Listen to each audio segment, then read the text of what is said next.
Hello, my name's Ralph and welcome back to the channel. It's my time, let's go. Today we're just tidying some things up on Margaret, and I'm going around and doing all the small things, you know, fuel lines and tidying up the wiring and getting the sissy bar on. I'm trying to work at all those things today, and none of them are real exciting to watch, so I'm just going to kind of browse through it, and I'll show you as we go some of the things as it's coming. So it's starting to look like something and starting to get there now. We also had to get some work on Frank's bike this week. I got to get at the wiring and get some work done on that. Now we've got the front fender mounted on there, and it looks pretty good. I've gone around and been trying to do up some of the small things that all take time. So we're getting very close. We're getting very close. I'm going to put the back fender on, get Pauline to give me a hand, and then I can wire the taillight up into it. In the meantime, we've got some things. We've got our oil lines on. I didn't have any oil line fittings in the tank, so I put fittings all in the tank, and we've run our oil lines and got them all done up, dressed up some of our nuts with some acorns. Our key switch is in now. So she's really starting to look like something. I'm really sort of getting excited about it now because when it gets close and you get to this point,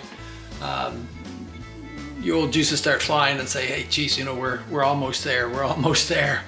So I think that in another few days we're going to be able to get it done, and then we'll be on to another project, I guess. But Margaret's been a handful. She's been a chore, and I appreciate y'all for sticking with me through this project. And I know it's taken some time, but that's the reality of building it. These guys will show you that we do it in 2 days or do it in a week. I don't know what they're doing, but they're not rebuilding a whole bike from scratch. And for me, rebuilding a bike from scratch means doing the engine, doing the transmission, doing all the pieces that are related to it, and wiring and all those sorts of things. And all those things take time. And that's what people don't realize if they haven't, done it themselves, if they haven't spent the time working on the bike. They really don't know how much time it takes. So a lot of times they go, well, how long does it take you to do that? It takes longer than what you think. So, but the payoff is coming. I'm pretty excited, and we're gonna get there. So stick with us, and we'll soon have the finished product. So I'm getting ready to put my fender on today, and I thought that I didn't really like the way that the taillight was mounting. So I thought I'd fool with it, and that was the plan originally. And when I started to tighten the nuts up, these studs just started spinning in there. And you can probably hear that.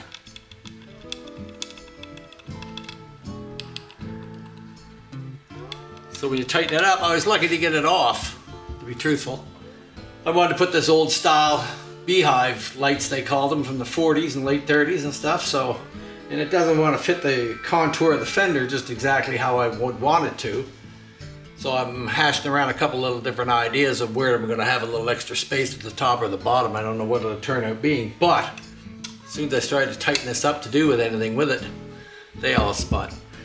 So I'm going to have to try and take it apart. And then I guess the next step is to try and take it out and weld those in. Now I don't know if they're monkey metal, whether I'm going to be able to hit them or not. I should be able to just hit them quick and stick them in there, and Bob's your uncle. But we all know how things go sometimes. It just never goes easy. It's always something. It's always something that keeps you busy. I had a few other things that I had to do today. I got a plasma cut piece or two in there that I wanted to cut. So I'm trying to get that organized as well. And I didn't need this, to be truthful. Yeah, screws in the backside.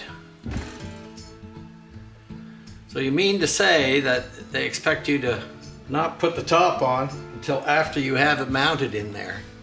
They're surrogated there so they won't spin, but all right. I'm gonna have to give it some thought here and see what I can do.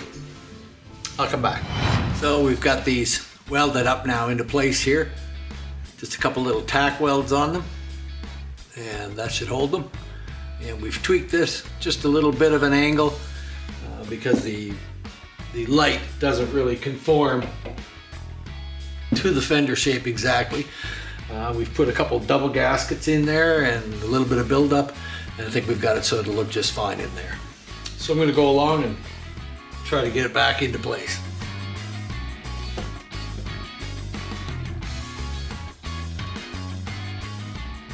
So she's all back in there once again. It's always something that you got to take things off, put it back on, pick things off, put it back on. But we should be good to go there. Alrighty. Get her all rewired. Fix shit. Okay, come take this in. Got it?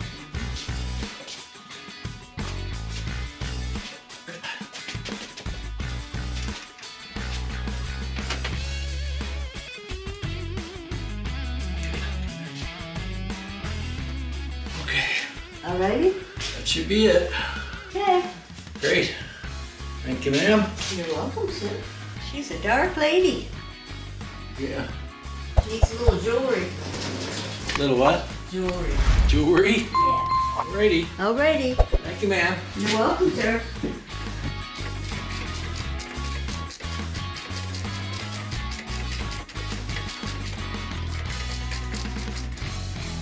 Okay, we're gonna have to stick with this a little bit. Get that lined up where I want it.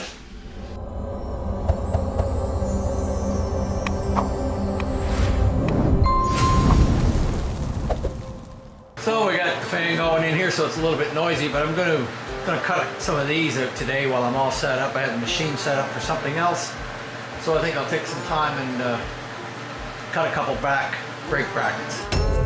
So these are just to make these brake brackets where we can mount these 2008 up type of brakes here.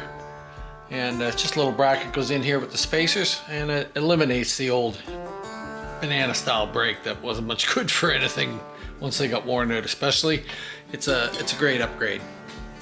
We got everything set up, so let's give her a shot.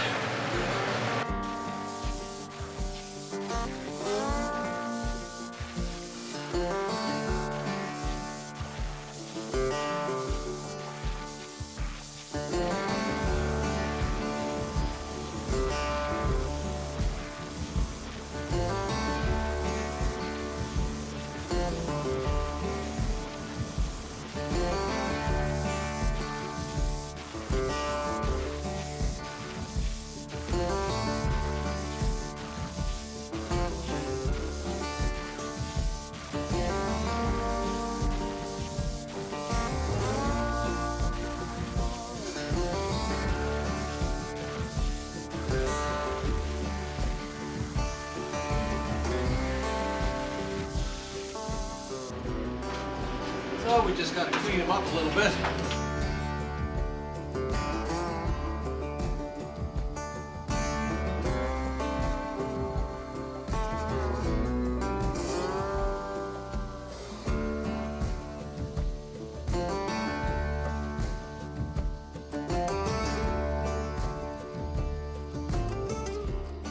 Now that I got these done, all I got to do is drill these top two holes out to take the metric bolts that are in those type of brakes, and drill the bottom one out here to take a big nut on here for your pivot point. Get myself a little bit ahead of the game. So there we kind of get the wiring tidied up in there. This battery is the wrong battery for it, so the terminals are opposite, so I haven't got them hooked up, and I do have to hook up my ground cable yet. That'll go under here and over there. But this gives you a good idea of what it looks like. It's nice and clean in there. Everything is tied down. Back here is the connection for the rear fender. So you just gotta undo that and undo a ground piece, and you can take the rear fender off. This is an extra fuse for signal lights here. And we've got a main fuse here and a secondary fuse for the lights there. So that should do it. And the only thing we've left is this here, which is actually a wire from the start button up there. So if for some reason, sometime it gets changed out from the lever assembly, we've left this to go down to the start button. So we'll tidy that up there and just block it off. So now that we've got the wiring tidied up, I'm on to other things now. And I gotta admit, I'm getting sort of anxious. I usually leave the gas tank to the end, but I'm gonna get it up there and get it out of my way, because if I leave it laying around on the bench or anywhere like that, the next thing you know, something's gonna scratch it. So today we're gonna try and get the rubbers in it, which can be tricky at times. So I'm going to oil them up. It does make it a little bit messier on your hands and such, but it makes them more pliable. We just kind of work it like that. See if we can get something started in here. Just keep working it.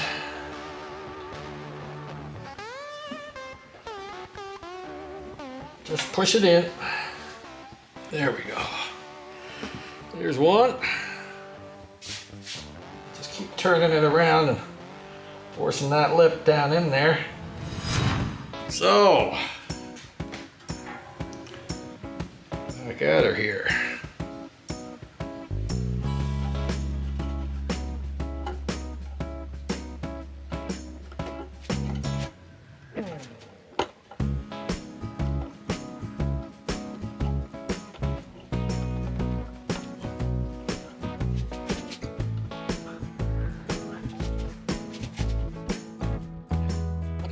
I like to push them in if I can and not use a screwdriver because you take more of a chance of messing them up, cutting the backs of them and such, especially when they're old.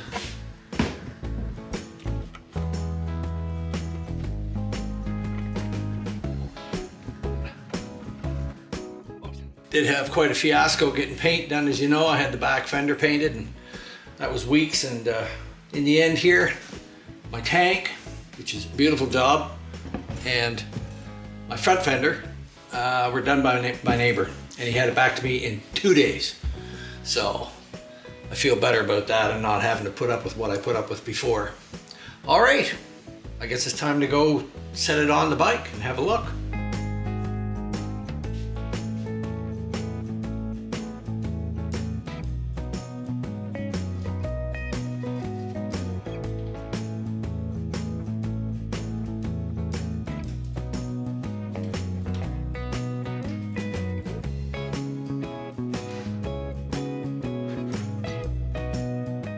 Find myself a longer bolt for the rear there. I thought I had it set aside, but evidently I didn't. So now I'm gonna have to go look for one. So now it's time to try and get our sissy bar fitted on there. See how that goes.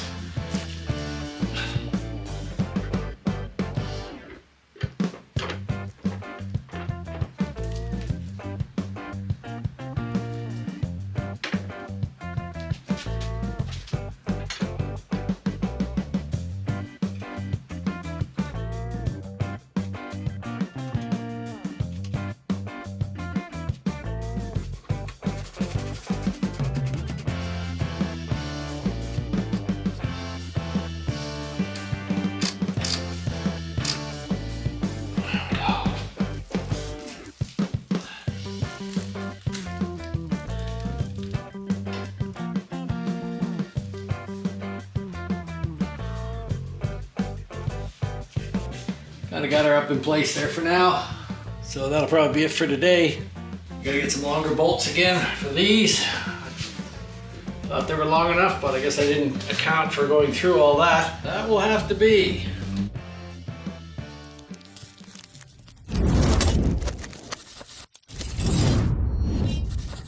So now we got some other things to get at here, and I know that this is the tedious part of things. I know that sometimes it takes time to get all these things together, and you'd like to have it up and running and going along, but I've got to get these things done first. I've got to put a kickstand on here. This is pretty well ready to button up and put the cover on it. I've got to wire in my coil yet, so I really have to do that. Something's got to be done with the chain. We've got to get our floorboards on here, get that all set up. We're getting at it, but it seems like every other day that sometimes when I look at stuff, you know, oh, there's one more little thing. Oh, there's one more little thing. I'm gonna have to charge up a battery in order to start the thing up, which I hate to do. I've already run the motor and everything, and we're right into winter here, and batteries are expensive. So I'm really not sure what I'm gonna do here, but we'll have to wait and see as it goes. But there's all kinds of small things. Got to put oil in it. There's no fluids in it. All those things got to be done. So we're just gonna pick away and try to get our kickstand on today. I've got a piece here. I think it's gonna work all right, but lots of times there's slight interferences. But that one looks to be in really quite good shape. So, and I've been digging through my stuff today, and I got a bunch of arms here. Like some of them are soft tails. I know that, and the spring's too long. I got a shorter spring. So I'm just trying to piece together some of these and what I got and see what I can make work of a Margaret. So, let's see what we got. Loctite on there. We're getting down on it. I know I got one there that's a little long, I think, so I'll wait on that. Let's see if we can get one in there to start with. It's always hard to get the nut in place in the back. Take the filter off.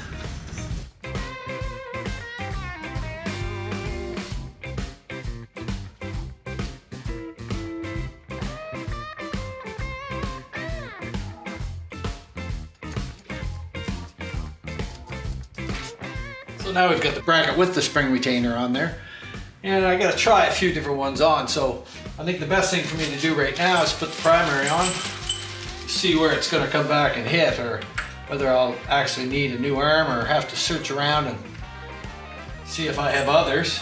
It's a possibility as well. We're just gonna stick our headless 1/4" bolts in here. Help us get the primary gasket on in the right place.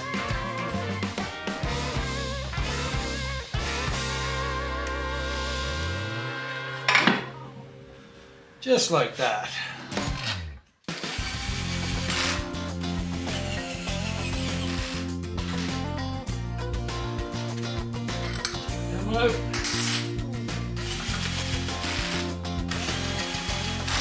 I will be taking these out and Loctiting them individually before it's on there for good. And I guess while we're at it, I'm gonna put one of my own covers on there. There's lots of different things you can use, and everybody's got their own taste. And wherever this goes, they may have their own tastes. But for this time, and I don't have a derby cover, so I'm going to use one of my custom cut covers to put on it. Did a bunch of these a few years back, and you probably noticed I run them on my bikes, on my trike. Got another set on that. I just sort of like to have the custom cut pieces, you know, a little bit personality to it. I try a lot of different things. Sometimes you like what you get done, and sometimes you don't. But then you find somebody else comes along and goes, "Oh, that's pretty cool. I think I'd like that." I learned a long time ago not to ever second guess people's tastes. Now, through the years when I was building custom bikes, especially in mid-90s there, in the early 90s, there was a lot of different styles that everybody would make and do and paint, and paint jobs got pretty exotic as they went. So, you know, I used to build bikes that were, you know, had the paint job reflected the personality, I guess. When you got all done and you built the bike and you went, wow, that's really my vision, that's what I was thinking about. And then down the road, there was a couple of times I ran into things, guys went, wow, it's just a beautiful bike, but I don't like the paint job. So, you know, and you'd spent $2,000 or more having the thing painted, and it was sort of a letdown, but I learned to appreciate that my taste weren't everybody else's tastes. And as the years went on, I got less graphics and, you know, more sort of all around feel for things that might appeal to somebody. Although I still did build some that were appealing to my taste. So we'll put this on here. It looks good. I like it. Like I say, each to their own. By the way, if you haven't checked them out, check out my brothers down south, Hippie's Shopper Corner and Slickhead's Custom Cycles. Now, Hip, I see you down there in the snow. Well, a glacier moved some down there close to you. We just kind of bumping back and forth off you. Give you a little taste to see how you like it. I'm ready for winter here. I've got my stuff all in place. I've got my generator, and I've got my snow blower. We got a big storm coming, you know, 15 to 30 centimeters, they say. So she's going to be quite a blow. The winter's here. So up here on the glacier, we always have to be prepared. The old generator's ready to go. I had her fired up. Snow blower, I had it fired up. Cans are full of gas. Let her blow. We're inside. We're nice and warm. We got lots of oil and a heat pump, and we're just going to mosey on through the first big snow of the winter. Let's hope it's not like that all winter. We've been pretty lucky the last bunch of years, been pretty slack, but here we are in December, and usually we don't have snow in December, but this may come and go. I'm glad you're getting a little, well, I'm not glad for you, but I'm glad you're getting a little bit of taste. And Slick, I expect you get some up there in Jersey, so your time is coming as well. I see the temperature's cooling down when you show the thermometer and stuff, although we're down in the red there somewhere. All right, so be sure to check my buddies out, Slick Ed's Custom Cycles and Hippie's Chopper Corner. So I got one here that I think might work. I think this is a shovel one, but looks to be a little short. A little short.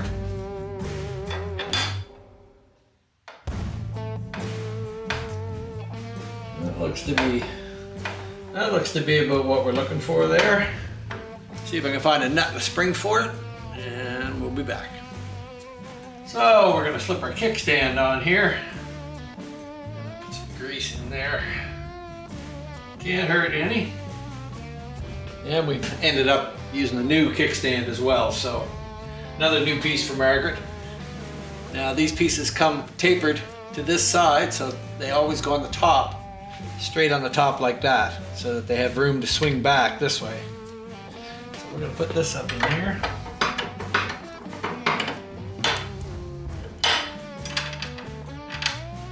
For the moment, I'm not going to put that on because we're going to get our spring on, and we're going to put the spring down through it like that. Let me get the grease off my fingers. So there's an easy way and a hard way to get the spring on. So we'll just stick it in our stand there, our leg. Swing it back all the way so we can get this. This one's bent a little bit, so just not getting the right angle, and this is kind of bent down a little bit, so it's just making it a little more difficult. Ah! Well, that's not performance. That just broke. Now it looks like I'm going to have to wait till I get another spring come in, because I don't have one. I got one other place I can check, and I'll go have a look and see if I can find one, but that one's no good. So I took a little bit of digging, but I lucked out. Found another one. My stash is getting down there. It's up in here.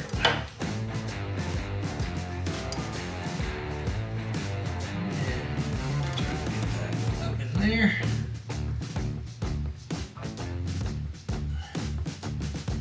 Go.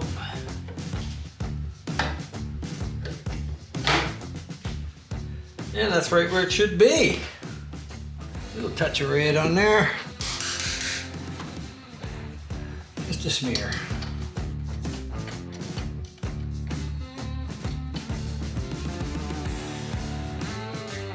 There we go. That will lock in super tight and just swing the way it's supposed to. Right up against there.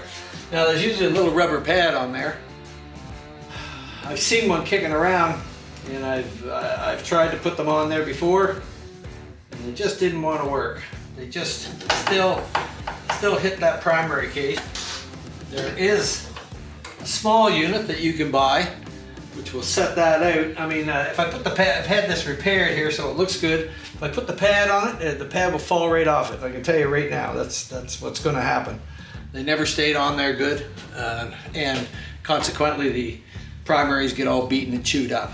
So I got to check and see if I can maybe get one of the adjustable ones like I put on Frank's. So here's the kind of adjustable ones I'm talking about, like it's on Frank's here now. This little screw is adjustable here, and you can see it hits there. So by screwing it out, you can adjust how far this kickstand will go up. And in Frank's case with the belt drive, we don't want it hitting the belt drive, so we can put our finger in there, and that will keep it from going up.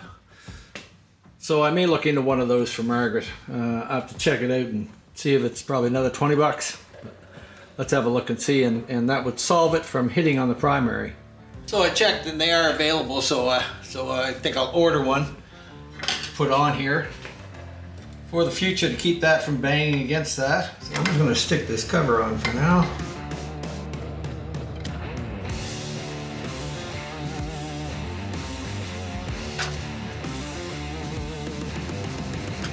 Alright. Can't use an acorn nut on there because it'll hit the cover here. Let's see if I can search out a flat one. It looks like that will clear the cover. Yeah. Seems like the top of the acorn nut is now interfering with the bottom of this. So, we'll have to see if I can find a 5/8 fine nut. Just a nut. So I found a little brass one. Hopefully that will fix the problem. It's always something. It's something small. Okay. Now let's see if we can have a look here.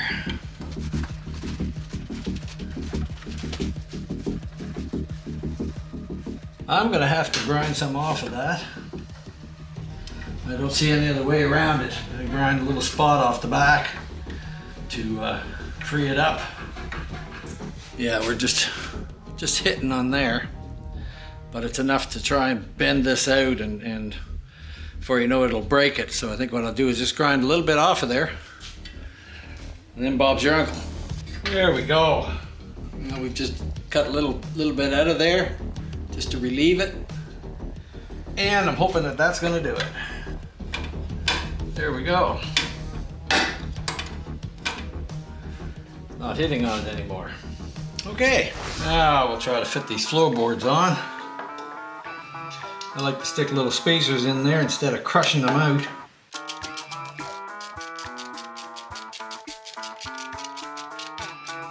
So we get the coil cover off here so we can rewire the coil. Or wire it up, I guess.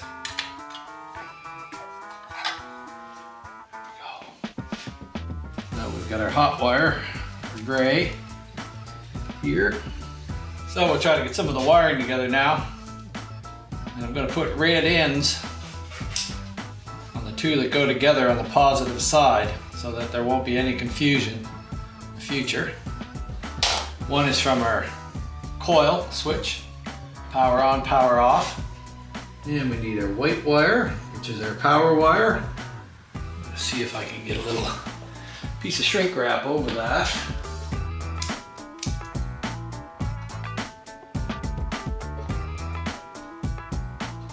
There, that won't be fraying. White to hot, white to hot, white to hot. Always white to hot. I guess we've learned that the hard way, hip, haven't we? I know I've burned up one or two of them going the wrong way, but I always say the only way you learn anything's the hard way, so you don't forget after that. And if you do, you really kick your ass for being stupid. And they'll be the only ones on the positive terminal, so I'll put the nut and the screw back on so as not to lose them. There's the nut and the lock washer. The pink and the blue, I believe, are what we use now. The green is the tack wire and the purple is for the VOTOER switch if you're using such a thing. But we're not, so we're just gonna tap them off right here, tie them back up. We're gonna put our pink wire for the rear cylinder, and the blue wire is for our front. So there we go, blue wire to the top, to the front cylinder, pink wire to the bottom cylinder, and the white and the gray in our case to the hot part of the coil. That will take care of that.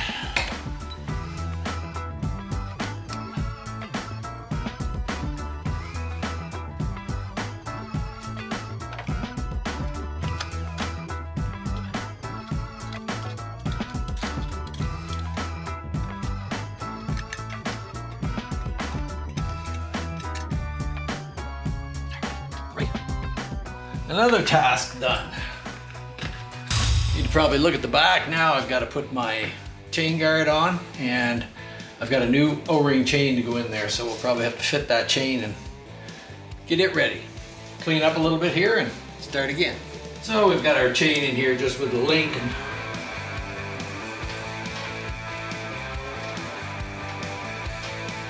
we got to fit through here. Now we just gotta figure out how many links I want to cut off it. It's the one we want to cut off.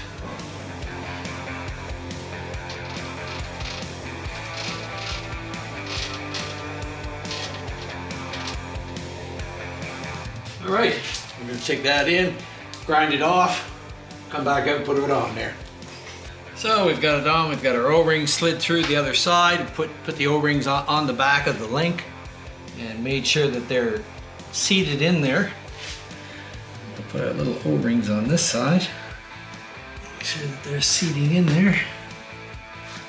And we're just gonna put our little tool on here.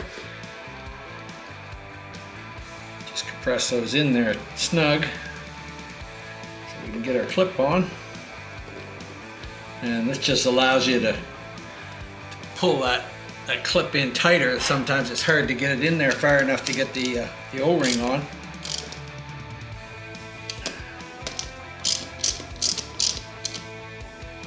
There we go. Usually that's all it takes. And we'll put our clip on in the direction of rotation, the round part. Making sure it'll clip in there, and it will.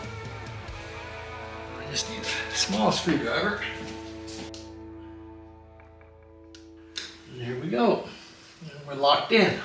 Now we just need to adjust our wheel back.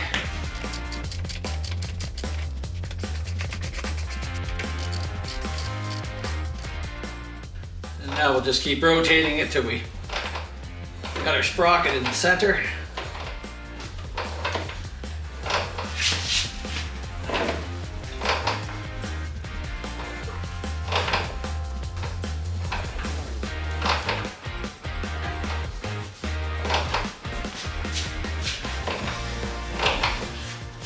That noise.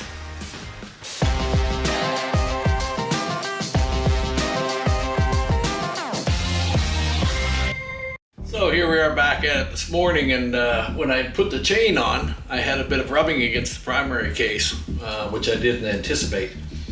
So I didn't know. I did reverse the sprocket the other way just to see it. I don't think that really created a problem, as you know, 80 and up ones use a flat sprocket. So on the other type of transmission, and I took some measurements and I didn't see where it would be a problem, but I did have rubbing. So what I found out was that because of my offset sprocket, and I'm using a later wheel, a 2000 and up wheel, which is wider in the hub, and with the offset sprocket set out the other way, it was actually pushing it out against the primary case. So what I'm doing now is I've actually reversed the sprocket from the offset being out to the offset being in, and that's bringing me in pretty close to where I want to be, but there's still a slight bit that it's got to come out.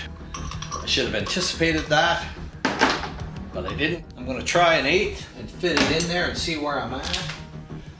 I can always go down from there, and I don't think it has to come out that much, but you don't know till you try. So we're going to put the 8 spacer on it and take it over on the bike and try it and see how our alignment is. It's always stuff that takes a little bit of time fiddling with. So I'm hoping that that will just bring it out just enough to bring my alignment into where it should be.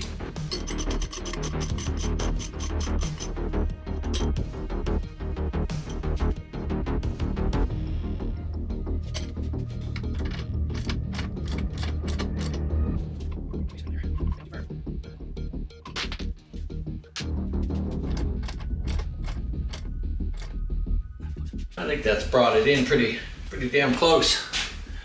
Notice the swing arm's tightened up actually, so we'll have to slide the brake stay in and the spacers, get them in place, and tighten the wheel up, and then we'll see where we are. But right where I'm at looks pretty damn good right there.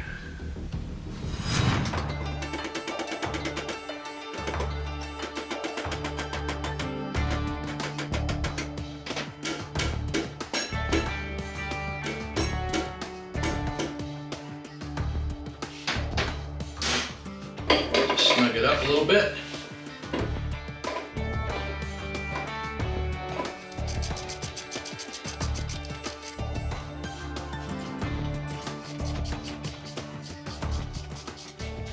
And that looks like we've got it where we want it now.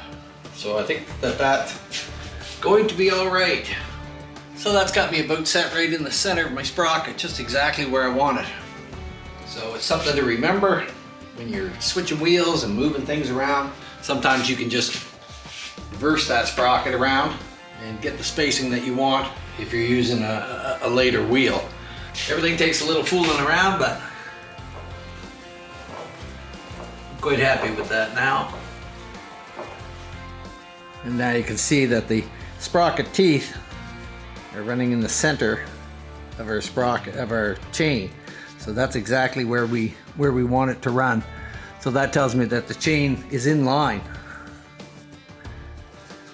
Now it's a new chain, so it needs to be stretched some, but so we've got it where we want it there. Looks good. Disaster averted. All right. So I just got to take it off one more time, Loctite our bolts, torque them down, and reinstall, and we should be good to go. So we'll get that off, redo it, tighten it, torque it, install it back on, line it up, and we should be good to go. So, get these together here. A little Loctite on them.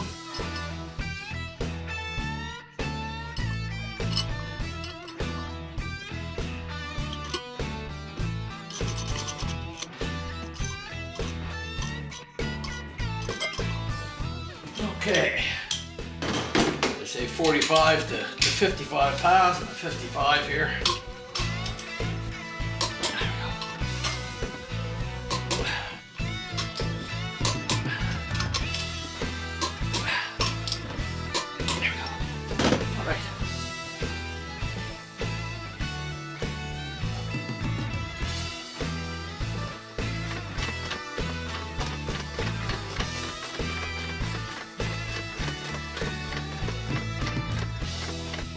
Grease on her so she doesn't seize up in there.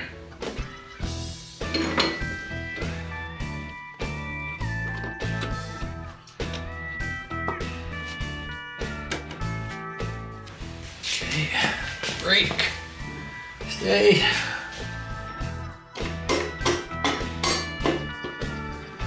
There we are.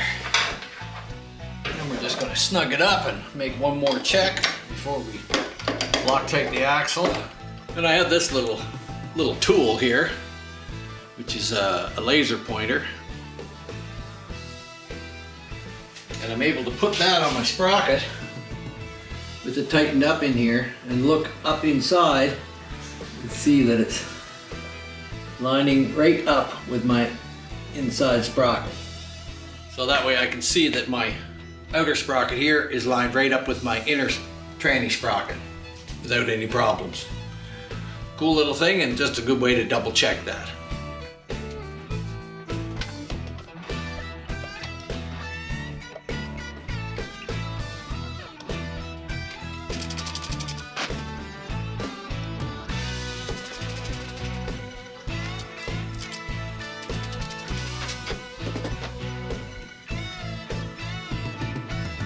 Yeah, but tighten that to 60 pounds.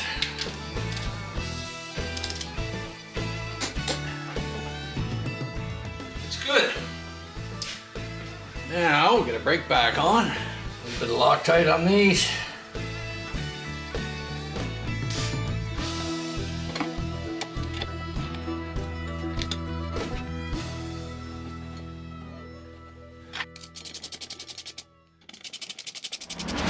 These are torqued 43 to 48 pounds.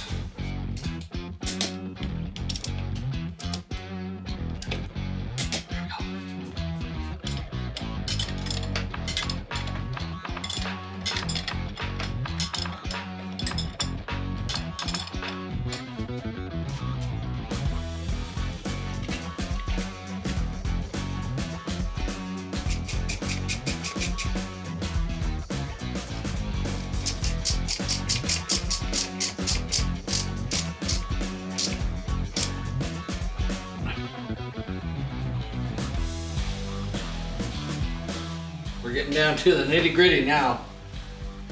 Just gotta give it the once over and see what's going on. I need a couple little things for my button up there. And I do need still some longer bolts for that.